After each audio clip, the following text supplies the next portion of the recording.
Pride and Prejudice Chapter 44. Elizabeth had settled it that Mr. Darcy would bring his sister to visit her the very day after her reaching Pemberley, and was consequently resolved not to be out of sight of thee in the whole of that morning. But her conclusion was false, for on the very morning after their arrival at Lambton, these visitors came. They had been walking about the place with some of their new friends, and were just returning to the inn to dress themselves for dining with the same family, when the sound of a carriage drew them to a window, and they saw a gentleman and a lady in a curricle driving up the street. Elizabeth, immediately recognizing the livery, guessed what it meant, and imparted no small degree of her surprise to her relations by acquainting them with the honor which she expected. Her uncle and aunt were all amazement, and the embarrassment of her manner as she spoke, joined to the circumstance itself, and many of the circumstances of the preceding day, opened to them a new idea on the business. Nothing had ever suggested it before, but they felt that there was no other way of accounting for such attentions from such a quarter than by supposing a partiality for their niece. While these newly born notions were passing in their heads, the perturbation of Elizabeth's feelings was at every moment increasing. She was quite amazed at her own discomposure, but amongst other causes of disquiet, she dreaded lest the partiality of the brother should have said too much in her favor, and, more than commonly anxious to please, she naturally suspected that every power of pleasing would fail her. She retreated from the window, fearful of being seen, and as she walked up and down the room, endeavoring to compose herself, saw such looks of inquiring surprise in her uncle and aunt as made everything worse. Miss Darcy and her brother appeared, and this formidable introduction took place. With astonishment did Elizabeth see that her new acquaintance was at least as much embarrassed as herself. Since her being at Lambton, she had heard that Miss Darcy was exceedingly proud, but the observation of a very few minutes convinced her that she was only exceedingly shy. She found it difficult to obtain even a word from her beyond a monosyllable. Miss Darcy was tall, and on a larger scale than Elizabeth, and, though little more than 16, her figure was formed, and her appearance womanly and graceful. She was less handsome than her brother, but there was sense and good humor in her face, and her manners were perfectly unassuming and gentle. Elizabeth, who had expected to find in her as acute and unembarrassed an observer as ever Mr. Darcy had been, was much relieved by discerning such different feelings. They had not long been together before Mr. Darcy told her that Bingley was also coming to wait on her, and she had barely time to express her satisfaction and prepare for such a visitor, when Bingley's quick step was heard on the stairs, and in a moment he entered the room. All Elizabeth's anger against him had been long done away, but had she still felt any, it could hardly have stood its ground against the unaffected cordiality with which he expressed himself on seeing her again. He inquired in a friendly, though general way, after her family, and looked and spoke with the same good-humored ease that he had ever done. To Mr. and Mrs. Gardiner he was scarcely a less interesting personage than to herself. They had long wished to see him. The whole party before them, indeed, excited a lively attention.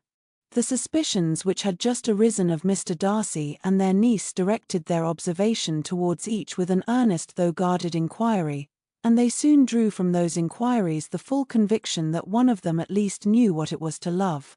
Of the lady's sensations they remained a little in doubt, but that the gentleman was overflowing with admiration was evident enough. Elizabeth, on her side, had much to do.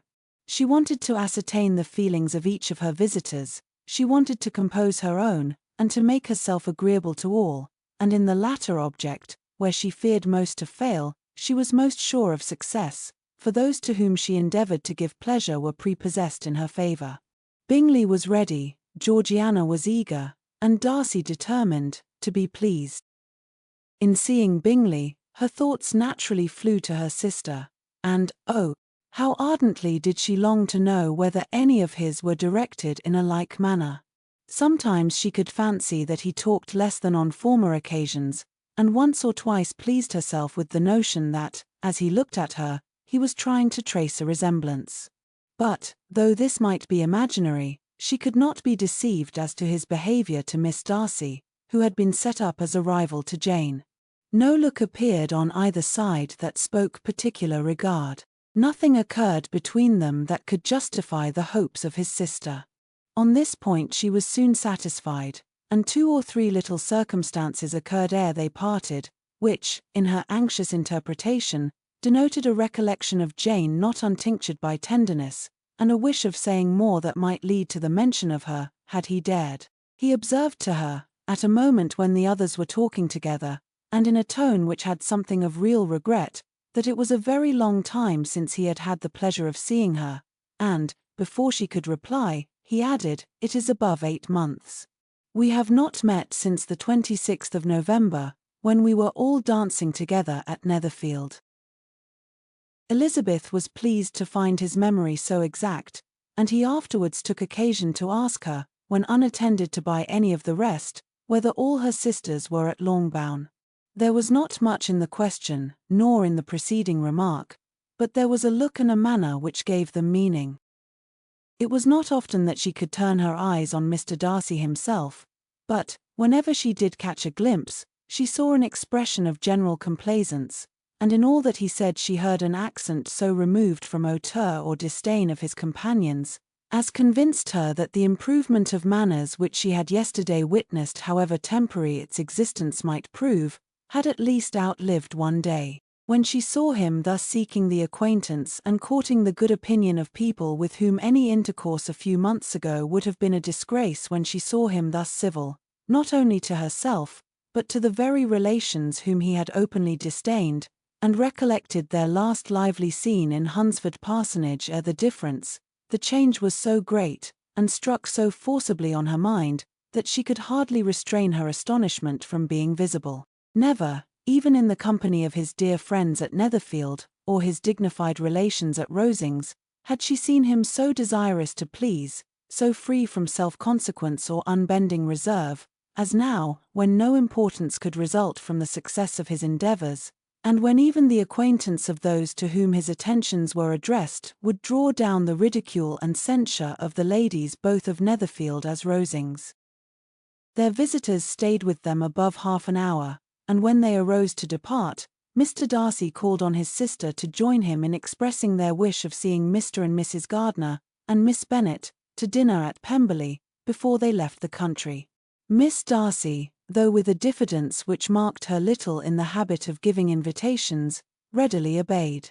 Mrs. Gardiner looked at her niece, desirous of knowing how she, whom the invitation most concerned, felt disposed as to its acceptance, but Elizabeth had turned away her head. Presuming, however, that this studied avoidance spoke rather a momentary embarrassment than any dislike of the proposal, and seeing in her husband, who was fond of society, a perfect willingness to accept it, she ventured to engage for her attendance, and the day after the next was fixed on. Bingley expressed great pleasure in the certainty of seeing Elizabeth again, having still a great deal to say to her, and many inquiries to make after all their Hertfordshire friends. Elizabeth, construing all this into a wish of hearing her speak of her sister, was pleased, and on this account, as well as some others, found herself, when their visitors left them, capable of considering the last half-hour with some satisfaction, though while it was passing, the enjoyment of it had been little. Eager to be alone, and fearful of inquiries or hints from her uncle and aunt, she stayed with them only long enough to hear their favourable opinion of Bingley, and then hurried away to dress. But she had no reason to fear Mr. and Mrs. Gardiner's curiosity. It was not their wish to force her communication. It was evident that she was much better acquainted with Mr. Darcy than they had before any idea of. It was evident that he was very much in love with her. They saw much to interest, but nothing to justify inquiry. Of Mr. Darcy it was now a matter of anxiety to think well, and, as far as their acquaintance reached, there was no fault to find. They could not be untouched by his politeness, and had they drawn his character from their own feelings and his servant's report, without any reference to any other account, the circle in Hertfordshire to which he was known would not have recognized it for Mr. Darcy. There was now an interest, however, in believing the housekeeper, and they soon became sensible that the authority of a servant who had known him since he was 4 years old, and whose own manners indicated respectability, was not to be hastily rejected. Neither had anything occurred in the intelligence of their Lambton friends that could materially lessen its weight. They had nothing to accuse him of but pride. Pride he probably had, and if not, it would certainly be imputed by the inhabitants of a small market town where the family did not visit. It was acknowledged, however, that he was a liberal man, and did much good among the poor. With respect to Wickham, the travellers soon found that he was not held there in much estimation, for though the chief of his concerns with the son of his patron were imperfectly understood, it was yet a well-known fact that, on his quitting Derbyshire, he had left many debts behind him, which Mr. Darcy afterwards discharged. As for Elizabeth, her thoughts were at Pemberley this evening more than the last, and the evening, though as it passed it seemed long, was not long enough to determine her feelings towards one in that mansion, and she lay awake 2 whole hours endeavouring to make them out. She certainly did not hate him.